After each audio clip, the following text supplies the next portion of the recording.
जसलाई पनि जतिखेर पनि चाहिन सक्छ हेल्प त चाहिन्छ हो त्यो त मैले माने केटा साथीले बनाउनु हुन्छ भनेको हैन लाइक या साथी नै साथी त बनाउन पर्यो नि त साथी केटा भाइ केटी चाहिन्छ सबै चाहिन्छ त्यो त साथी त बुझेँ बनाउनु माने। पर्यो तर बुढैसँग हराउने गरी साथी बनाउनु भएन बुढाले फोन गर्दाखेरि बरन्डामा गएर टोयलेटमा गएर बोल्ने गरी साथी बनाउनु भएन देखेको के केटाले त्यही भने भन्दाखेरि एउटा त्यो स्क्रिनशट छ जुनमा चाहिँ त्यो केटाले चाहिँ मलाई $1000 चाहिँ पठाएको छ त्यो के हो कुरा भन्दाखेरि म भन्छु मेरो कलेजको फी तिर्नु पर्ने थियो मलाई गाह्रो भएको थियो अनि मैले उसँग चाहिँ $1000 सापट्टि मागेर मलाई त्यतिखेर अर्जेन्टली चाहिएको थियो मैले उसँग सापट्टि मागेर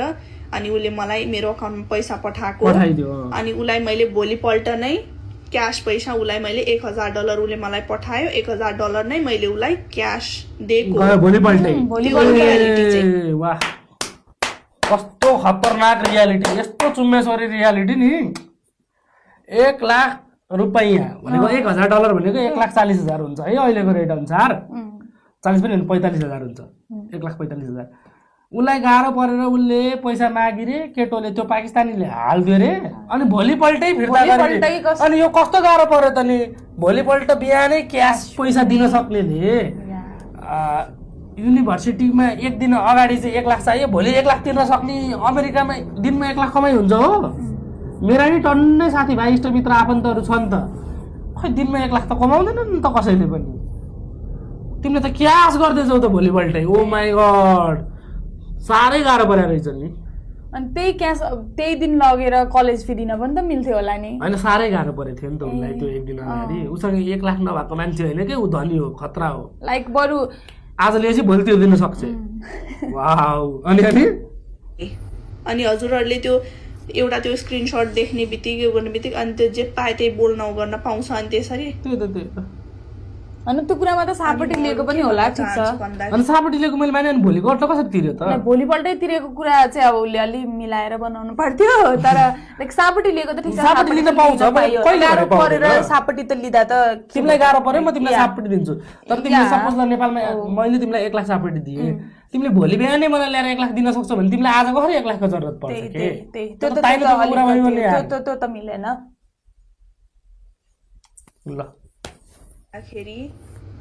मेरो बुवाको बारेमा मेरो घर परिवारको बारेमा चाहिँ कसैले पनि नराम्रो नभनिदिनु होला अनि मेरो बुवा तर हो गाइस अब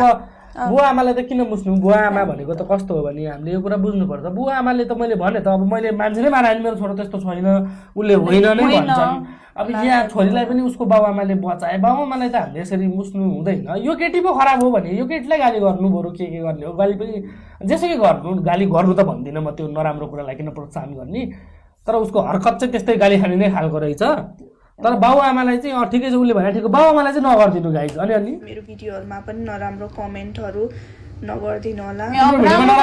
कसरी गर्ने कमेन्टै अफ गरेकी छौ तिमीले कसरी गर्ने 1-2 दिन भनेको अफ रहेछ अनि यो सबै उसले किन गर्दैछ मलाई किन अहिले बदनाम गरिरहेको छ बेइज्जत किन गरिरहेको छ भन्दाखेरि चाहिँ उले चाहिँ मेरो फ्यामिलीसँग मसँग 2 करोडको डिमान्ड गरेको थियो पैसाको लागि अनि जो कि हामीले त्यति धेरै पैसा हामी दिन सक्दैनौं म गर्न सक्दैनौं भनेर सक्दैन भने किन खाएको त कि 2 करोडको डिमान्ड चाहिँ केको लागि गरे त्यसले डिभोर्सको लागि यस्तो मतलब अब 11 देखि पढायो बिहे गर्दा पनि अब सबै बिहे खर्च उसैले केटोले नै उठाएको थियो अफकोर्स भागेर बिहे गरेपछि यसको बाबाले त 1 रुपैयाँ हाले आइदैन सिधै कुरा यसको बाबाले 1 रुपैयाँ हाल्यो होला भएर बिहे गरे भनेर यसले आफै भनेछ भनेपछि बिहे खर्चदेखि लगेर अब सुन हाल्दियो होला के हाल्दियो होला के केटीले नै लिएर जान्छ नि अब अफकोर्स सुन त छोडेर गइन होला सुन हाल्दियो होला पार्टी खुवायो होला के गर्यो होला अनि 11 देखि पढायो